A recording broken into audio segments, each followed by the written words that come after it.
father's expression turned shocked as he exclaimed, "What in the world are you doing?" My response was simple, "You said it." After that incident, my father never tried that approach again. Anyone who has gone no contact with an parent and has no one to talk to or feeling alone, chat with me. I'm your family now. And AMP, LT. 3, and AMP, X200B, and AMP, X200B, update, wow. I didn't think it would blow up the way it has. I am amazed by all of the beautiful feedback, support. If you've cut ties with a difficult parent and are struggling with feelings of isolation, know that you're not alone. Consider reaching out to me. I'm here to offer a listening ear and support. TLDR. I'm here to support anyone who's gone no contact with an parent and needs someone to talk to. TLDR. I'm here to support anyone who's cut ties with a narcissistic parent and needs someone to talk to. TLDR. I'm here to offer a supportive ear to those who have disconnected from a toxic parent. TLDR. If you've broken free from a controlling parent and need someone to talk to, I'm here for you. Fuck Andrew Tate. How can anyone be a fan of this piece of shit? A piece of shit that moved to Romania because it's easier to be a criminal. A piece of shit that believes he has nothing to talk about with women and they are only good for sex. A piece of shit that believes men. The enigmatic Andrew Tate. It's perplexing to see fans rallying behind a figure like Andrew Tate, who seems to embody some of society's darker aspects. His decision to relocate to Romania might be seen as a calculated move to avoid accountability in his personal and professional life. Tate's views on women appear to be rooted in misogyny, suggesting they're solely for his gratification. He also seems to believe in a patriarchal hierarchy, where men hold superiority over women and their bodies are seen as mere possessions. These sentiments are nothing short of disturbing and paint a picture of a deeply problematic individual. The fervent support Tate receives on social media from some users raises questions about their demographics. Are they young, impressionable individuals or perhaps disillusioned, frustrated men searching for validation? Sex on acid. My BF 21 and IF 20 have taken acid together like 5 times now. There was on specific trip where I was the only one off acid and had taken Adderall. This was some of the best sex I ever had, and I've had a lot of good sex with him. It was so euphoric and Jewel. Acidic intimacy. My boyfriend, aged 21, and I, 20, have shared the experience of taking acid together on multiple occasions, approximately 5 times thus far. There was a particular instance where I found myself under the influence of acid, while he was not, and I had also taken Adderall prior to this. This experience ranks among the most exhilarating and romantic moments I've shared with him, and we've had our fair share of passionate encounters. The encounter in question left an indelible mark on me. With my eyes closed, I was transported to a realm of vibrant colors and textures, creating a sensory experience that was nothing short of euphoric. It was a deeply intimate moment, one that allowed me to let my guard down and be completely vulnerable. Time seemed to stand still, and our connection felt almost ethereal. It was a truly special moment, and I wanted to share it with others, if only to capture the essence of that unforgettable encounter. I had 3 meals in one day for the first time in many years. I know based on the title this seems like a bit silly for me to be proud of, but I struggled with anorexia and bulimia for about 3 years, and I haven't been able to have 3 full meals in one day since then. For the first time in years, I was able to enjoy 3 meals in a single day. On the surface, this may seem like a trivial accomplishment, but for me, it's a significant milestone. I spent nearly 3 years grappling with anorexia and bulimia, and as a result, I've struggled to consistently eat 3 full meals in one day.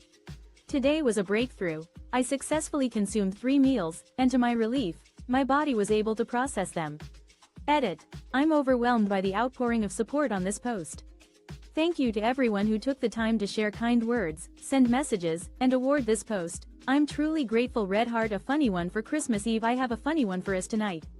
My lunatic Mill has been angry with me for years. We are very low contact, but every time we speak she refers cryptically to my Facebook posts. Tonight she told my husband that, since she doesn't know, a festive Christmas Eve surprise, I have a delightful tale to share with you all tonight. My eccentric mother-in-law has harbored a grudge against me for quite some time now. We maintain a minimal connection, but every time we communicate, she makes indirect references to my online social media activities. On this Christmas Eve, she confided in my husband that, since she no longer knows me, she decided to gift me something for the farm animals she spotted on my Facebook posts. As it happens, we do not possess any such animals. It appears she mistakenly befriended someone else who shares my name and has been agitated for years, mistakenly believing I was ignoring her comments and likes. This peculiar incident brought a welcome dash of humor to our evening. Diagnosed with first-stage cancer and BF ghosted me. I went for biopsy 2 weeks back for cervical cancer after MRI showed something. BF told me that he will be there for me no matter what. However, he have been ghosting me instead. Received the news today I have first-stage cervi. A diagnosis of early-stage cervical cancer has left me reeling, compounded by the unsettling absence of my boyfriend recently. I underwent a biopsy to investigate a cervical issue after an MRI revealed a potential problem. During that time, my boyfriend assured me of his unwavering support, claiming he would be by my side through any challenge. But instead, I've been met with deafening silence. His sudden and unexplained absence has left me feeling disconnected. Today, I finally received the test results. Stage 1 cervical cancer. As I grapple with this life-altering news, I've been struggling to reach my boyfriend, whose sudden disappearance has only added to my emotional turmoil. The numbness I felt upon hearing the diagnosis has only intensified, making it difficult for me to process my emotions.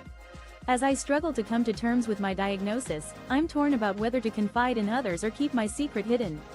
The burden of keeping this to myself is taking a toll, but I'm desperate to find a way to release the weight of this secret. AITA for distancing myself from my friend because he's a furry? I have nothing against furries, but I think he may have taken it a little too far. He wants me to roleplay with him all the time. My friend has a furry body pillow, a foxtail he wears, and puts furries as his profile. Am I the asshole for setting boundaries with my friend due to his extreme interest in the furry fandom? I'm not opposed to the furry community, but I've noticed my friend has become overly invested in it. He constantly invites me to engage in role-playing activities, which I find uncomfortable. Furthermore, his home decor is filled with furry-themed items, including a large body pillow in the shape of an animal, a foxtail that he frequently wears, and his social media profiles feature furry avatars. It's almost as if he feels compelled to publicly declare his affiliation with the furry fandom. Over time, I've seen a significant change in my friend's behavior, and it pains me to think that the person he was before has become less prominent. It's been nearly 10 months since we last spoke, and I'm starting to realize that I may have distanced myself for the right reasons. Some people may interpret this as an issue of friendship drama, but it's essential to note that the person's behavior is the primary concern. Their actions, in this case, have created a significant divide between the two friends. Update: the original poster's intention is not to shame or ostracize their friend for being part of the furry fandom. Rather, is it legal for my employer to require a 7-day work week, no breaks or vacation? I'm a salaried employee, working from home, living in the Northeast, working for an employer based in AS. The employer is requesting that I work 7 hours to 10 hours a day, 7 days a week, no days. Can my employer mandate excessive work hours without compromise? As a salaried remote employee residing in the Northeast, I am employed by a company based in Arizona. The employer has recently requested that I dedicate a substantial portion of my life to work, demanding 7 to 10 hours per day, 7 days a week, with no foreseeable breaks or vacation time. This extraordinary requirement raises serious concerns about work-life balance and the extent of my employer's authority. My role primarily involves administrative projects, marketing, and sales tasks. I fear that adhering to this rigid schedule would drastically limit my time with family and severely compromise my personal well-being. I am struggling to come to terms with the fact that my work would essentially become the dominant force in my life. TLDR: salaried employee working remotely in the Northeast for an Arizona-based employer is facing a 7-day workweek demand with no breaks or vacation. Original post: I did it. I broke up with him. It is hard at first, but I know time will heal my hurt. I tried to explain it all to him, but he would not listen. He told me that he will never take my advice unless his mother happens.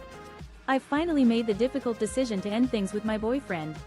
It wasn't easy, but I know that time will help me heal from the emotional pain. Unfortunately, our breakup conversation didn't go as smoothly as I had hoped. No matter how hard I tried to make him see things from my perspective, he refused to listen. The final straw came when he let me know that he would only consider my opinions if his mother happened to share the same view. Additionally, he made it clear that he would continue to prioritize spending time with her over me. It became apparent that he wasn't willing to make the necessary changes to our relationship, so I made the bold decision to move on.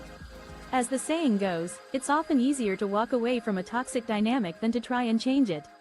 The same can be said for someone who is overly dependent on their mother. I'm choosing not to settle for less than what I deserve in a partner. I'm excited to find someone who truly prioritizes me in our relationship. I read through all of your advice and comments, and decided to really just let very dear husband, DH, handle his parents. I also phoned my JYMOM in case Mill decided to go cry to her, again. DH was an absolute star. My approach to handling in-laws before the baby arrives. Reflecting on your helpful advice and comments, I decided to put my faith in my loving husband, DH, to handle the situation with his parents. To be prepared for any eventuality, I also made contact with my sister, who my mother-in-law, Mill, often turns to when she's unhappy. DH took charge with great aplomb, exhibiting remarkable composure in the face of the impending visit. He skillfully navigated the conversation without getting drawn into unnecessary discussions or debates. Rather than framing his responses as boundaries, he presented the available visit options in a straightforward and matter-of-fact manner. His approach was nothing short of masterful, as his words carried the weight of unshakable truths, devoid of any sense of restriction or limitation. Homophobic InPost customer complains that they don't want their mail delivered in a pride van, so InPost responds by not delivering their mail at all. The statement said the Burke family received a legal letter from Paul Crampsey, operations manager for InPost, on July 26. Disputing postal service. The Burke family encountered a controversy when they received a letter from Paul Crampsey, operations manager for InPost, dated July 26. This correspondence stated that, for a period of 2 weeks, the family would need to collect their mail at a postal depot located nearly 5 miles away from their residence. According to the family's account, the InPost letter also mentioned that a post box would need to be installed at the entrance to their property within a 2-week time frame. If this requirement was not met, the family would be left without postal service. Edit. No additional information available. Update. No updates available. TLDR. InPost customer disputes pride van delivery and responds by withholding mail service. The fact that photos or videos taken of you without your knowledge can go viral online is absolutely terrifying to me. Title. I've seen this happen so many times during my time on the internet, most recently being today, where someone posted a photograph of a random woman. The fear of being captured in a compromising situation online is a constant and unsettling concern for me. I've witnessed numerous instances of people's lives being disrupted by unauthorized photographs or videos being shared widely on the internet, and today's event has left a lasting impression on me. A photograph of an unsuspecting woman was posted on Twitter, prompting the poster to solicit their massive following's opinions on her appearance. Honestly, this is one of my deepest anxieties. The ease with which individuals can capture and disseminate images of complete strangers in public spaces is disconcerting. It's a thought that haunts me whenever I venture out into the world. I often find myself wondering, why can't people simply ask for permission before documenting others? Edit. No edits were made to the original content. Update. This response is a rewritten version of the original text. TLDR. The author expresses concern over the ease with which people can share unauthorized photographs or videos of strangers online, highlighting their fear and discomfort with the situation. My employer sent me home for refusing to table dance. Is this a case of sexual harassment? I'm a bartender, 21F, and I refused to dance on the bar this past weekend. I was working with 2 men as well, who also didn't dance on the bar when we were told to. I was yelled at. An incident at my workplace has left me questioning the legitimacy of the actions taken against me. As a bartender, I was recently instructed to perform a task that made me uncomfortable, dancing on the bar. I declined, as it wasn't a part of my job duties. 2 of my male colleagues were also working that night, but they were not reprimanded for refusing to do the same task. Instead of addressing the issue, management chose to single me out and reprimand me. I was subjected to verbal aggression and ultimately sent home without receiving my tips for the night.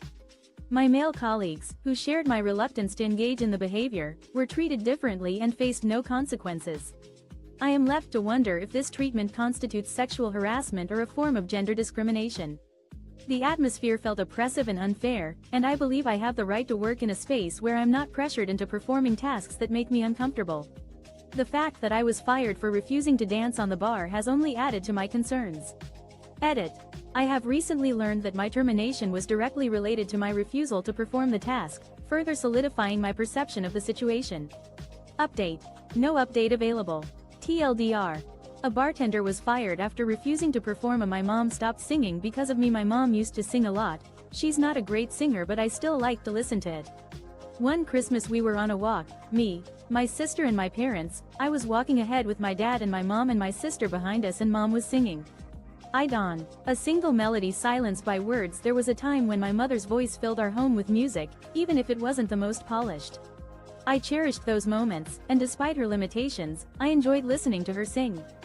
One Christmas, as our family strolled through the streets, I lagged behind with my father, while my mother and sister followed.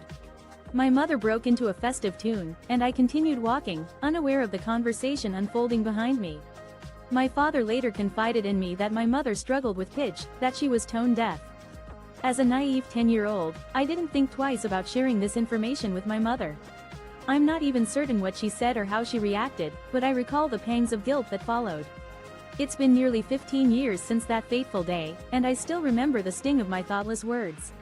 Ever since then, my mother's voice has remained silent, and it's a melancholy reminder that can still evoke a deep sadness in me. Neighbors keep parking in front of our gate. This habit of theirs became quite annoying because we had to ask them to move every single time, especially when running late on appointments. They were pretty stubborn though.